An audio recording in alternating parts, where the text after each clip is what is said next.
Hello, welcome back to Expertly Weird. Imagine for a moment that you're living in a world without that morning ritual.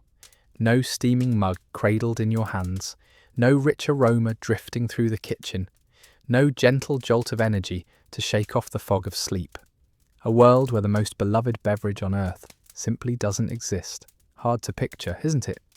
Yet for thousands of years humanity stumbled through their mornings, completely unaware that salvation was growing wild on the mountainsides of ancient Ethiopia. Tonight, we're diving deep into one of history's most delicious accidents. A tale that begins with dancing goats, continues through religious persecution, and somehow ends with the drink that now fuels our entire civilization. You'll discover how a simple berry nearly toppled empires, sparked revolutions, and changed the course of human history forever. This isn't just the story of coffee. It's the story of how chance, curiosity, and a stubborn refusal to give up transformed a curious plant into liquid gold. So settle in, grab whatever beverage you prefer, and let's journey back to a time when coffee was not just unknown, but actively feared. Because what you're about to hear will change how you think about that cup sitting next to you right now. Our story begins in the highlands of Ethiopia, sometime around the year 850, though the exact date remains lost to the mists of time. The landscape here is breathtaking. Rolling hills covered in dense forests, where ancient trees stretch toward azure skies, and the air carries the sweet scent of wild jasmine. It's a place where time seems to move differently, where the rhythms of nature still dictate the pace of life. Among these hills lived the Oromo people, skilled herders who had mastered the art of guiding their livestock through the challenging terrain. They knew every path, every watering hole, every patch of good grazing land. But on this particular day, one young goat herder named Kaldi was about to stumble upon something that would echo through the centuries. Kaldi was what you might char fellow. He wasn't ordinary, a cool, and particularly ambitious, wasn't known for his wisdom or his courage. He was simply a man doing his job, watching over his small herd of goats as they wandered through the forest. Day after day, he followed the same routine. Rise before dawn, guide the goats to fresh pasture, keep them safe from predators, and return home as the sun set behind the mountains. But this morning felt different. As Kaldi led his goats through a particularly dense section of forest, something extraordinary began to happen. His normally docile animals started behaving in ways he'd never seen before. They weren't just energetic, they were practically bouncing off the trees. The goats were dancing. Actually dancing, leaping through the air with wild abandon, bleating with what could only be described as pure joy.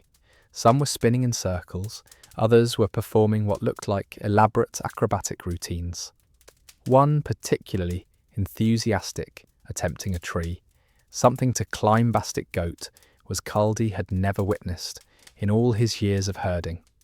At first, Kaldi wondered if his had lost their minds. Perhaps they'd eaten something poisonous or been cursed by evil spirits. But as he watched more carefully, he noticed they weren't showing signs of distress. Quite the opposite. They appeared to be having the time of their lives. Curiosity getting the better of him, Kaldi began investigating what his goats had been eating. The forest floor was littered with the usual suspects: grass, leaves, fallen fruit. But then he noticed something unusual. Scattered around the area were small, bright red berries that he'd never seen before. They grew on sturdy shrubs with glossy green leaves, and they seemed to glow like tiny rubies in the dappled sunlight. The goats had clearly been feasting on these mysterious berries. Their lips and tongues were stained crimson, and they kept returning to the bushes for more, as if the fruit held some irresistible appeal. Kaldi plucked a few berries from a nearby branch and examined them closely. They were firm to the touch with a sweet aroma that was both familiar and completely foreign. What happened next would depend entirely on the kind of person Kaldi was. A cautious man might have simply led his goats away from the strange plants. A fearful man might have assumed the berries were dangerous and avoided them entirely. But Kaldi, perhaps inspired by his goats' obvious enthusiasm, made a decision that would change everything. He ate the berries. The effect was almost immediate. A warmth spread through his chest, followed by a sensation he'd never experienced before. His mind, which had been foggy with the early morning drowsiness, suddenly became crystal clear. Colours seemed more vivid, sounds more distinct. He felt alert, energized, alive in a way that was completely new to him. Within minutes, Kaldi understood exactly why his goats had been dancing. The berries contained something remarkable, something that awakened the body and sharpened the mind. He found himself moving with unusual energy, thinking with unusual clarity. The world around him seemed to pulse with possibility. But Kaldi was not a foolish man. He knew that something this powerful, this transformative, needed to be shared with someone wiser than himself, someone who could understand what these berries truly meant. And in his community, there was only one place to go for wisdom and guidance. The local monastery sat perched on a nearby hillside, its stone walls weathered by centuries of wind and rain. The monks who lived there were known throughout the region for their learning, their piety, and their deep understanding of the natural world. If anyone could make sense of these miraculous berries, it would be them. Gathering a handful of the precious fruit, Kaldi made his way up the winding path to the monastery gates.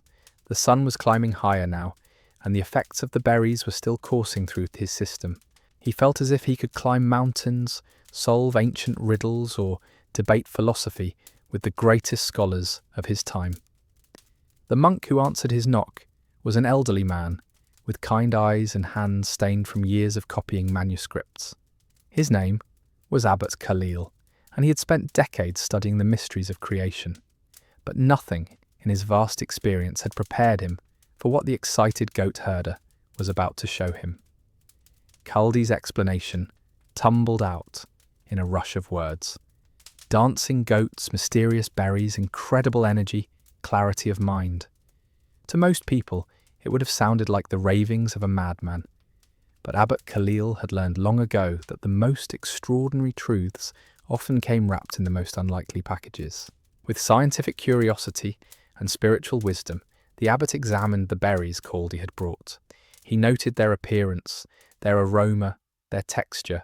He listened carefully to the goat herder's account, asking detailed questions about timing, dosage, and effects. And then, following the same impulse that had driven Kaldi to taste the fruit in the first place, Abbot Khalil decided to conduct his own experiment. The transformation was remarkable. Within moments of consuming the berries, the elderly monk felt decades fall away from his shoulders. His mind, sharp as it was, became even more focused. His prayers, which sometimes felt routine after so many years, suddenly filled with renewed passion and intensity. But it was that night that the true potential of these berries revealed itself. The monks at the monastery followed a strict schedule of prayers, including lengthy midnight services that often proved challenging for older brothers who struggled to stay alert through the long hours of devotion. That night, Abbot Khalil distributed small portions of the berries to his fellow monks before their midnight prayers. The results were nothing short of miraculous. Brothers who usually nodded off during the lengthy services remained alert and engaged throughout the entire ceremony. Their chanting was more spirited, their contemplation more profound, their connection to the divine more intense than ever before. Word of the miraculous berries spread quickly through the monastery and then beyond its walls. Here was a gift from nature that seemed almost too good to be true. A simple fruit that could banish fatigue, sharpen the mind, and deepen spiritual experience.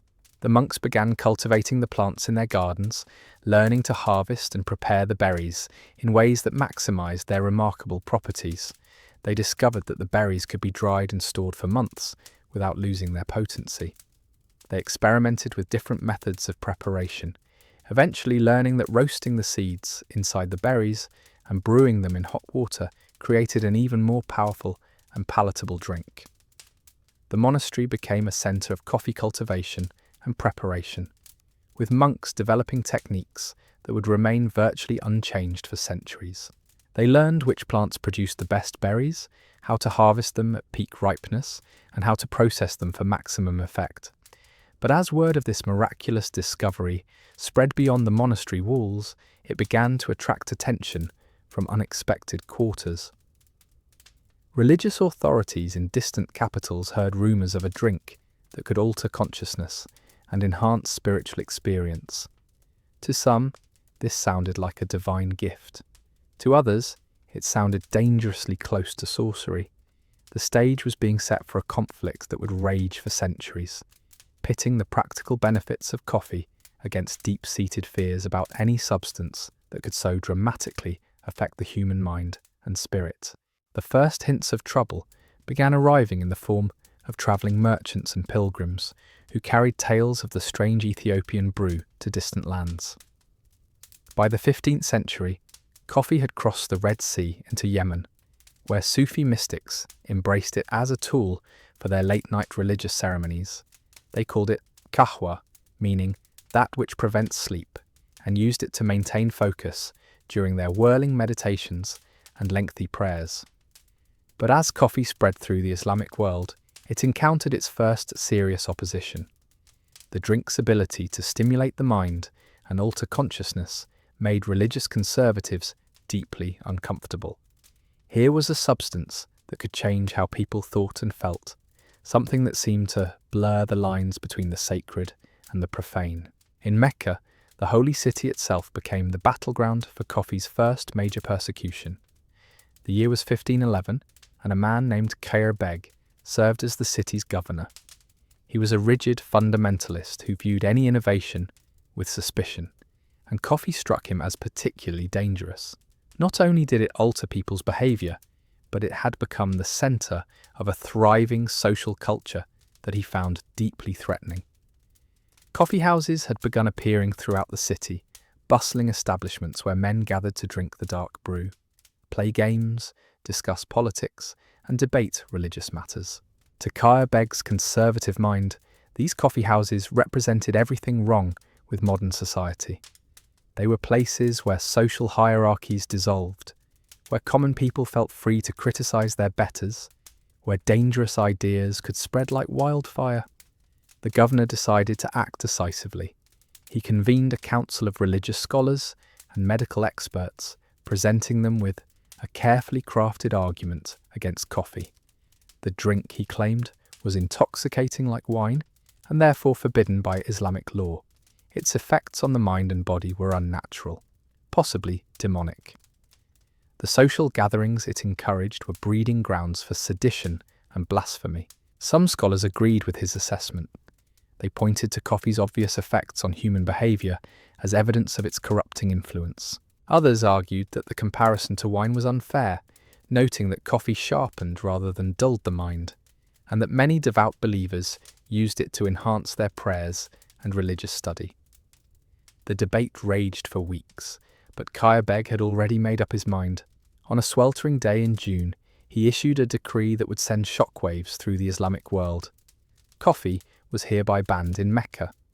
Anyone caught drinking it would face severe punishment. Coffee houses were ordered to close immediately. Merchants found selling the beans would have their goods confiscated and face heavy fines. The reaction was immediate and explosive. Coffee had become so integral to daily life in Mecca that the ban felt like an assault on the very fabric of society. Merchants who had built their livelihoods around the coffee trade faced financial ruin. Religious scholars who used coffee to fuel their late-night studies protested the decision. Even common citizens who simply enjoyed their morning cup felt the heavy hand of government oppression. But Khair Beg underestimated the political forces he was challenging. Coffee had supporters in the highest reaches of the Ottoman Empire, including Sultan Selim I himself. When word of the ban reached Constantinople, the Sultan was furious. Not only had a provincial governor overstepped his authority by issuing religious rulings without imperial consent, but he had attacked a practice that the Sultan himself enjoyed. The response from the capital was swift and decisive. Khair Beg received a sharply worded rebuke that made clear his ban was not only unauthorized but actively opposed by the imperial court. The governor found himself in an impossible position. He could continue enforcing his ban and face the wrath of the Sultan, or he could back down and lose face among his conservative supporters. Faced with this dilemma, Khair Beg chose a middle path that satisfied no one. He quietly stopped enforcing the ban while never officially rescinding it, creating a confusing legal situation that lasted for months. Coffee houses reopened cautiously, never quite sure if they might be raided and closed again.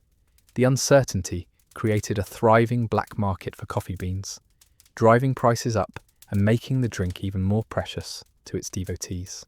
The controversy in Mecca was just the beginning. As coffee continued its spread across the Islamic world, it faced similar challenges in Cairo, Damascus, and Constantinople itself. Each time the same arguments surfaced. Was coffee intoxicating? Did it promote dangerous social gatherings? Could a beverage that so obviously altered human consciousness be considered religiously acceptable? In Cairo, the authorities took a different approach than their counterparts in Mecca.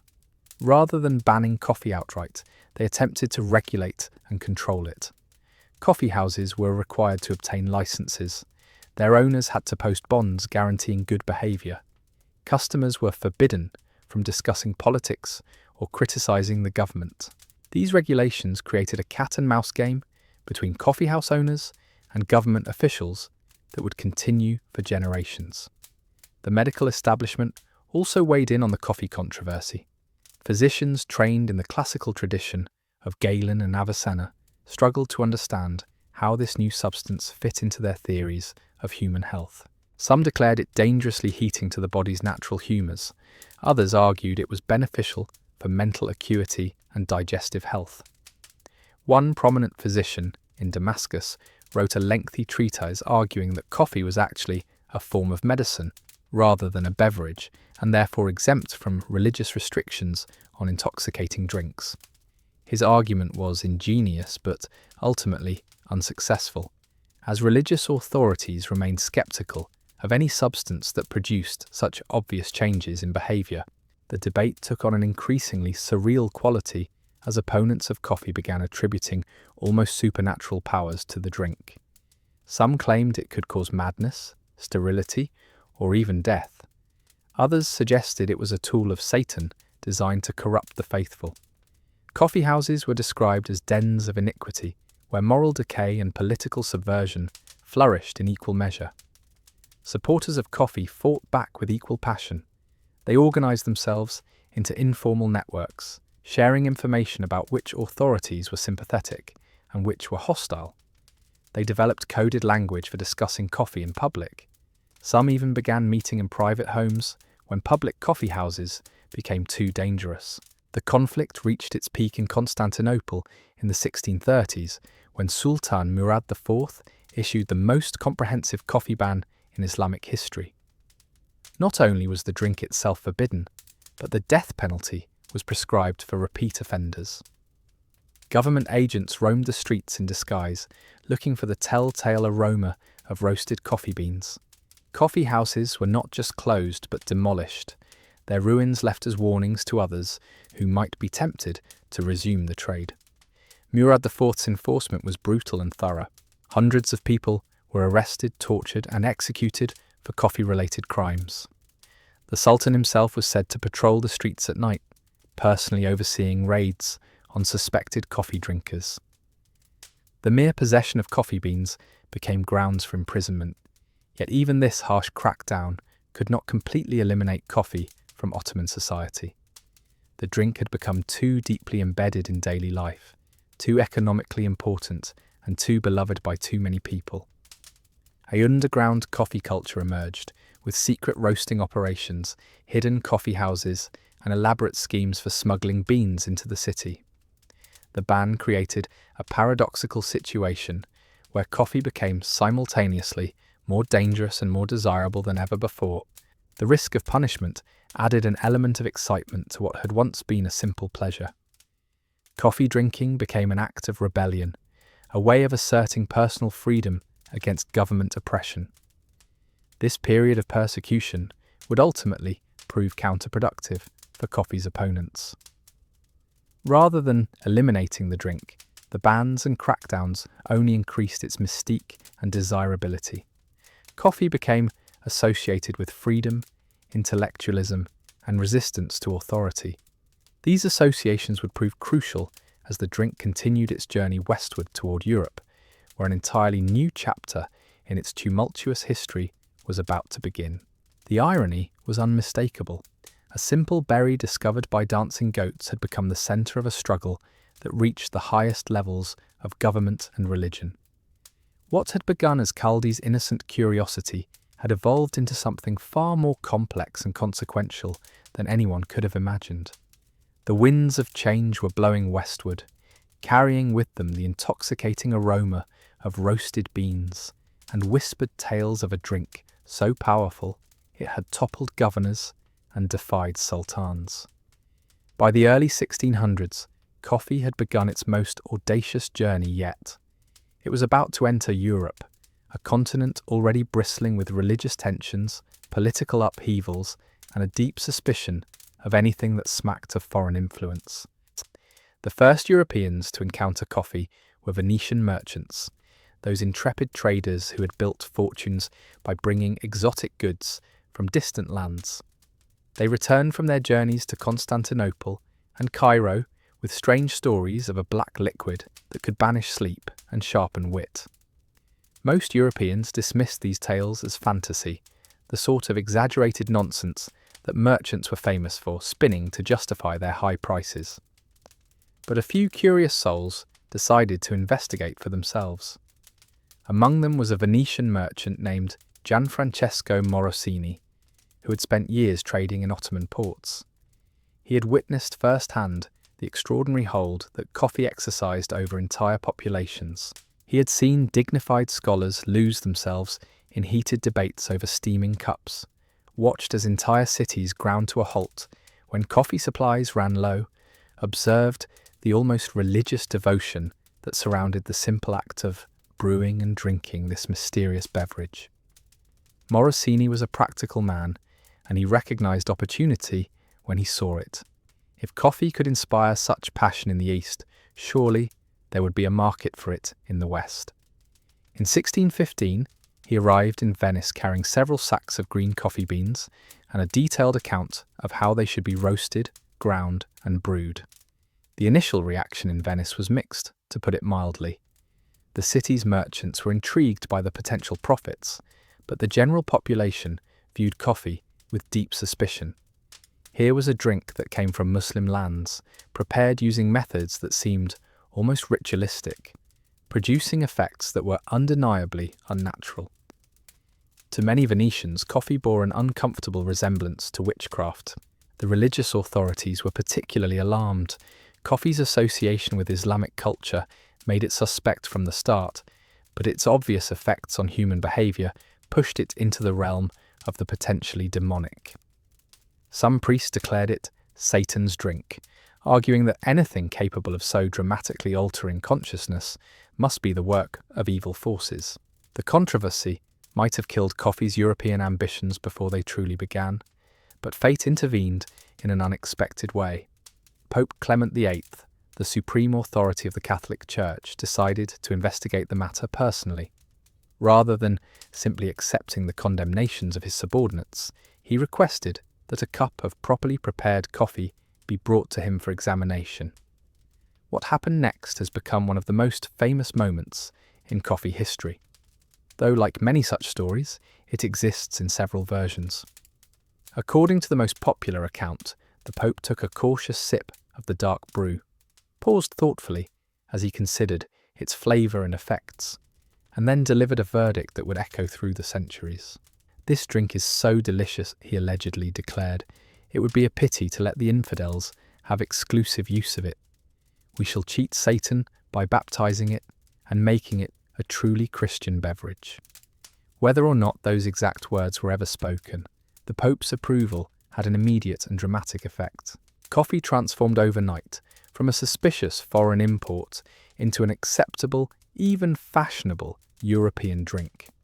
The papal blessing not only legitimized coffee consumption, but actively encouraged it, framing the adoption of coffee as a kind of cultural conquest over the Islamic world. Venice became Europe's first coffee capital almost by accident. The city's position as a major trading hub made it the natural entry point for coffee beans from the east, while its cosmopolitan culture made it more receptive to foreign innovations than many other European cities. By 1650, Venice boasted dozens of coffee houses, each developing its own particular style and clientele. These early European coffee houses were unlike anything the continent had ever seen. They were democratic spaces where social hierarchies temporarily dissolved, where a wealthy merchant might find himself debating philosophy with a struggling artist, where news and gossip flowed as freely as the coffee itself. They became known as penny universities because for the price of a cup of coffee, a person could gain access to the most stimulating conversations and latest information in the city. The Venetian coffeehouse model spread rapidly throughout Europe, but each country adapted it to fit local customs and concerns. In England, coffeehouses became centres of political discussion and business negotiation. Merchants used them as informal stock exchanges, politicians plotted there, and writers gathered to share their latest works. The famous Lloyd's of London insurance market began in Edward Lloyd's coffeehouse, where ship owners and underwriters met to arrange coverage for maritime ventures. But England's love affair with coffee was complicated by the same suspicions that had plagued the drink elsewhere. King Charles II, already paranoid about political opposition, became convinced that coffee houses were breeding grounds for sedition and rebellion. In 1675, he issued a proclamation ordering their closure, arguing that they were great resort of idle and disaffected persons who used their gatherings to spread false, malicious, and scandalous reports. The backlash was immediate and fierce. Coffeehouse owners protested that they were legitimate businessmen providing a valuable service. Customers argued that they had a right to gather and discuss matters of public interest. Even the king's own advisors warned him that the coffeehouse ban was deeply unpopular and potentially dangerous to his reign. Faced with widespread opposition, Charles II found himself in the same impossible position that had confronted Kaya Beg in Mecca decades earlier. He could enforce his ban and risk serious civil unrest, or he could back down and appear weak. Like his Ottoman predecessor, the king chose a face-saving compromise. He officially rescinded the ban after just 11 days, but imposed new regulations requiring coffeehouse owners to obtain licenses and prohibiting political discussions on their premises. The English compromise satisfied no one completely, but allowed coffee culture to continue flourishing. Coffeehouses adapted by developing subtle ways of discussing forbidden topics, using coded language and careful euphemisms to avoid direct confrontation with authorities. This cat-and-mouse game between coffeehouse owners and government officials would continue for generations, creating a culture of intellectual resistance that would prove crucial during the lead-up to major political upheavals. France took a characteristically different approach to coffee. Rather than viewing it as a potential threat to social order, French authorities saw it as an opportunity to demonstrate their sophistication and cultural superiority. Coffee became associated with the royal court and high society, transforming from a drink of merchants and intellectuals into a symbol of aristocratic refinement. The French coffeehouse culture that emerged was more formal and hierarchical than its English counterpart, reflecting the broader social structures of French society. Coffeehouses became places where the nobility could display their wealth and taste, where elaborate rituals of preparation and service elevated the simple act of drinking coffee into a form of performance art. This French approach to coffee would have profound consequences for the drink's global future. French colonial administrators and merchants carried their coffee culture to distant territories, establishing plantations in the Caribbean and Indian Ocean that would eventually challenge the Ottoman Empire's dominance in coffee production. Meanwhile, in the German states, coffee encountered yet another form of resistance. Here, the opposition came not from religious or political authorities, but from economic interests. Beer had been the traditional beverage of choice for centuries, supporting entire industries of brewers, hop growers, and tavern keepers. The growing popularity of coffee threatened these established interests, leading to a different kind of conflict. German beer producers launched what might be called the first organised anti-coffee campaign in European history. They spread stories about coffee's harmful effects on health and morality, funded pamphlets warning of the dangers of foreign drinks, and lobbied local authorities to impose restrictions on coffee importation and sale. Some German rulers were sympathetic to these arguments, particularly Frederick the Great of Prussia, who issued a famous manifesto in 1777 declaring his preference for beer over coffee. "It is disgusting to notice the increase in the quantity of coffee used by my subjects," he wrote, "and the amount of money that goes out of the country as a consequence. My people must drink beer," but Frederick's anti-coffee stance was motivated less by health concerns than by economic nationalism. Coffee beans had to be imported using precious foreign currency, while beer could be produced entirely from domestic ingredients. The king saw coffee consumption as a form of economic drain that weakened his kingdom's financial position. Despite official disapproval, coffee continued to gain ground throughout the German territories. Coffee houses opened in major cities, often operating under the pretense of being reading rooms or social clubs.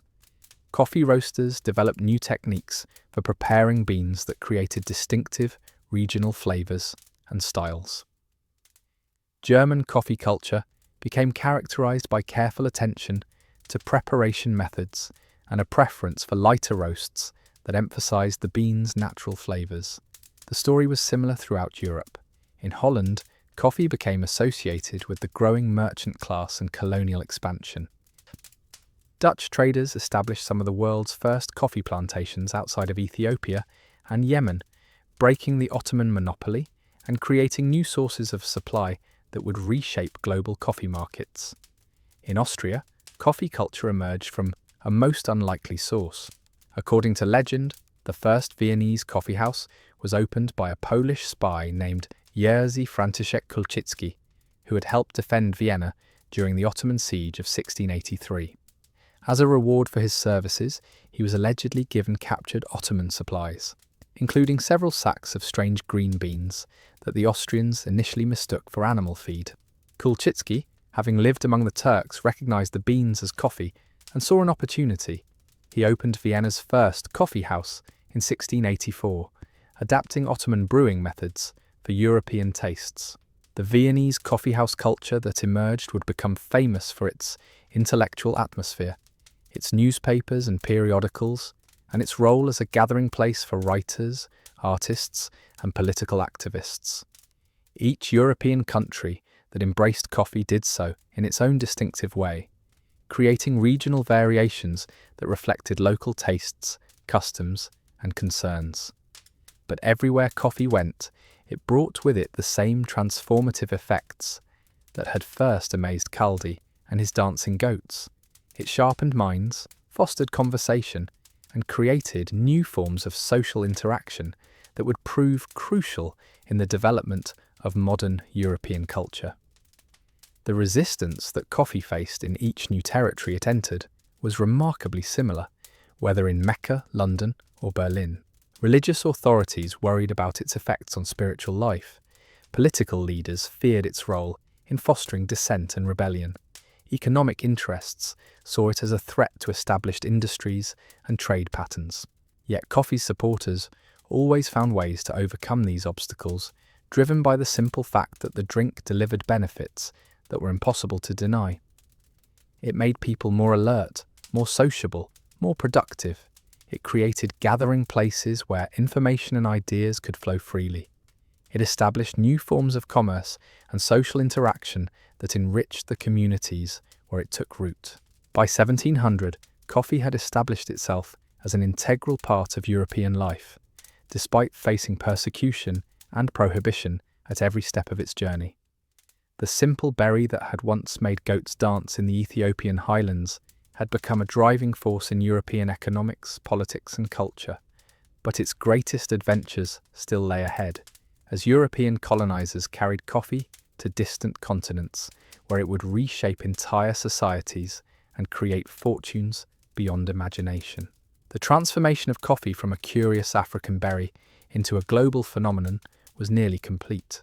What had begun as an accident of nature had become one of history's most successful cultural exports, proving that sometimes the most powerful forces in human civilization emerge not from grand designs or careful planning, but from simple curiosity and the willingness to embrace the unexpected. And so we reach the end of our journey, from dancing goats in ancient Ethiopia to coffee houses across the globe. What began as Caldy's simple curiosity about his energetic flock became one of history's most remarkable accidents. A humble berry that could have remained forever unknown in the Ethiopian highlands instead travelled across continents, survived religious persecution, defied political bans, and ultimately conquered the world. The irony is breathtaking. Coffee faced death sentences in Constantinople, papal suspicion in Rome, royal bans in England, and economic warfare in Germany. At every turn, powerful forces tried to crush this simple drink, viewing it as dangerous, foreign, or subversive. Yet each attempt to suppress coffee only made it more desirable, more precious, more essential to human civilization. Today, as you take that first sip of your morning coffee, remember that you're participating in a ritual that once required extraordinary courage. You're drinking a beverage that people literally died for, that sparked revolutions, toppled governments, and changed the course of history. That warm cup in your hands connects you to Caldy's dancing goats, to brave monks in Ethiopian monasteries, to underground coffee drinkers risking execution in Ottoman cities, to European intellectuals plotting revolution in smoky coffee houses. Coffee didn't just survive its turbulent history, it transformed the world one cup at a time. And perhaps that's the most beautiful accident of all.